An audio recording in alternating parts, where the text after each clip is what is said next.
মাননীয় মন্ত্রী, ঢাকার যানজট একটি বড় সমস্যা। এটার ব্যাপারেও আমার একটা কোশ্চেন আছে এ নিয়ে। ঢাকার রাস্তার সংখ্যা বাড়ছে না, আয়তন বাড়ছে না, প্রতিদিন ঢাকার রাস্তায় প্রচুর নতুন গাড়ি নামতেছে। বুঝতে পেরেছি। এই ব্যাপারে আমরা একটা সেল গঠন করে দিয়েছি ডিএমপির ক্ষেত্রে। ডিএমপি কমিশনারকে আমরা অনুরোধ করেছি আমাদের যে ট্রাফিক ডিপার্টমেন্ট আছে তাদের সাথে বসে আমরা কিভাবে যানজট কমাতে পারি তারা এক সপ্তাহের মধ্যে আমাদেরকে একটা রিপোর্ট দিবে। যেমন এখানে ব্যাটারি চালিত রিক্সার সংখ্যা সীমাহীন হয়ে গেছে।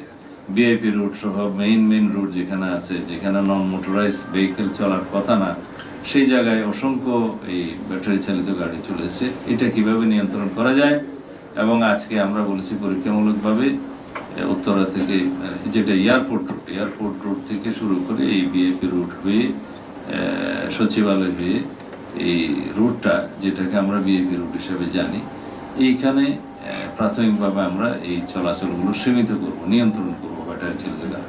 তারপর পরীক্ষামূলকভাবে আরেকটাতে যাব গ্রাজুয়ালি এইভাবে আমরা যানজট মুক্ত হওয়ার চেষ্টা করব। কি কারণে আমরা যানজট হচ্ছে সেটা আমরা অনেকেই জানি, তারপরেও আরো কিছু খুঁটিনাটি বিষয় আছে, এগুলো পরীক্ষা নিরীক্ষা করে আমরা বলছি একটা রিপোর্ট দিতে। যেমন আমরা নিজেরাই ট্রাফিক সিগন্যাল মানি না, বামের লেনটা উন্মুক্ত থাকার কথা, বামের লেনে গিয়ে গাড়ি বসে থাকি।